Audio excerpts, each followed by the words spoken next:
em termos de postura, talvez alguns equívocos que tenhamos cometido no passado, tenhamos todos nós, sem exceção de nenhum, na pesquisa de um fenômeno que ainda sequer foi incorporado, e nem sei se será, aos interesses do meio acadêmico. No entanto, nós, ufólogos, talvez nos julgando pertencentes a uma casta ou uma classe de extrema importância, além do que ela realmente tem, como se fosse um fenômeno já aceito por toda a humanidade, em termos de definitivamente ser algo concreto. Nós continuamos acreditando nisso, mas há, como nós dizemos no livro, enorme distância entre o que acreditamos, daquilo que cremos, de uma realidade. Isso já nos foi ensinado pelos gregos há 2.400, 2.300 anos antes. A enorme distância das nossas crenças, as nossas posturas meramente ideológicas, na defesa ferrenha, sem justificativa mais séria de meras ideias, a ufologia precisa sair disso urgentemente. Precisamos ver os dois lados da moeda, como Hegel nos ensinava, para um comportamento científico. Nota-se a tese, busca-se a antítese para tirar uma síntese. Sem antítese, nós não estamos fazendo um raciocínio correto. Estamos fazendo uma nova religião. Nada contra as religiões, absolutamente. Mas me parece que desde eternidade também não era esta a intenção da ufologia. Esperamos que não continue sendo. Com estas palavras, torno a agradecer a presença honrosa dos senhores. Muito agradecido, muito obrigado. E espero que os senhores compreendam melhor qual é o objetivo e a finalidade do nosso livro, com a exibição que o meu colega Carlos Reis fará para os senhores. Muito obrigado. Estão me ouvindo bem? Acho que necessário um microfone. Eu gostaria de dispensar, pessoalmente. O Birajara me surpreende sempre. Por isso que essa amizade é nutrida por 30 anos, não pela sua postura séria, pela sua capacidade, pela sua amplitude de visão, mas principalmente por surpreender-nos com essa abertura absolutamente inesperada. Ele roubou algumas palavras minhas, eu fiquei agora desarmado, no bom sentido, mas ele praticamente disse tudo mesmo, além de algumas coisas que eu quero acrescentar. Agradeço pelas suas palavras, porque realmente abriu caminho para uma reflexão ainda maior. Esse trabalho, esse livro, eu poderia dizer que começou a ser escrito há cerca de 40 anos. Não é mentira. Quando nós começamos a nossa pesquisa, eu me lembro que em 71, quando os primeiros livros de ufologia me caíram nas mãos, eu me lembro como se fosse hoje, entrei no local, vi 2 livros, quero os 2. E a partir daí não parei mais de comprar livros, de participar de seminários, simpósios da PEG de 75, 78 e por aí vai. Depois disso comecei a conhecer colegas, Birajara, Caldeir, Rogério Jola, e todos os outros que estão por aí, o Luciano. Mas, à medida em que nós nos aprofundamos na pesquisa, no estudo, particularmente eu percebi que os caminhos que a pesquisa estava me levando não eram bem aqueles que eu estava imaginando que iria ter pela frente.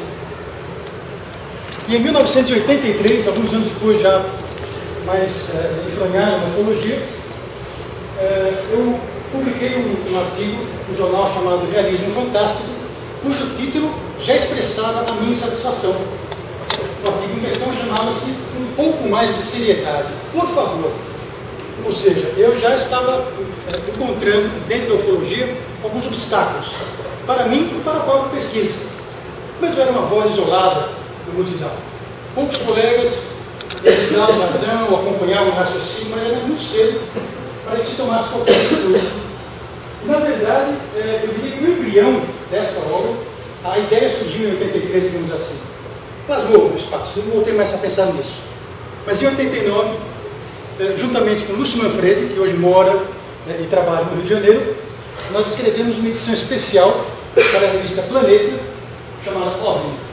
E ali nós já expunhamos a nossa postura, quase definitiva, como nós encarávamos o fenômeno.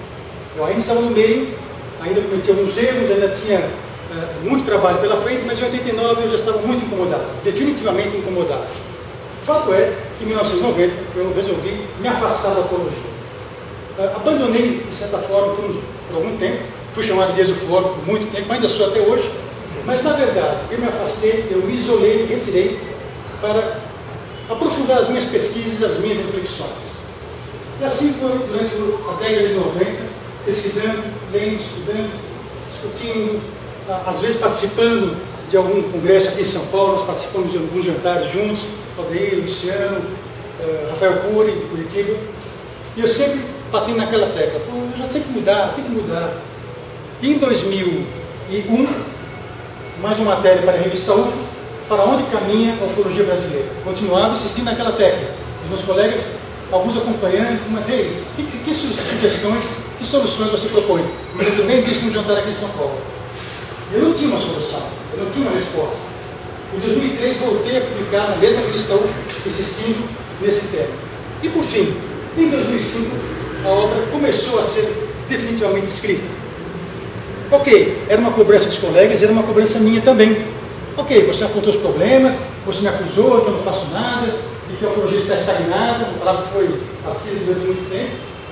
Está certo, a ufologia está parada, ninguém caminha para lugar algum, então eu tenho que encontrar um caminho para mim. E se nesse caminho eu puder angariar mais colegas, dividir com eles os meus pensamentos, as minhas reflexões, podemos ter uma voz mais ativa. E assim foi em 2005, quando eu comecei a passar pelo papel e vi que eu tinha um trabalho inesgotável pela frente, gigantesco. Eu não, isso aqui eu não vou dar conta sozinho, é muita coisa. E aí, eu fiz um convite ao nosso colega Birajara, meu amigo e meu parceiro há 30 anos.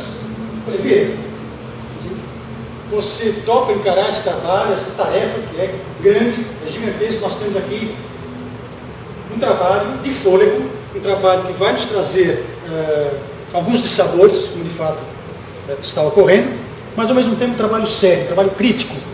Prontamente ele aceitou, por quê? Porque ele dividia comigo, mesmo à distância, não nos falávamos com a mesma frequência mais, mas à distância ele mantinha a mesma linha de raciocínio.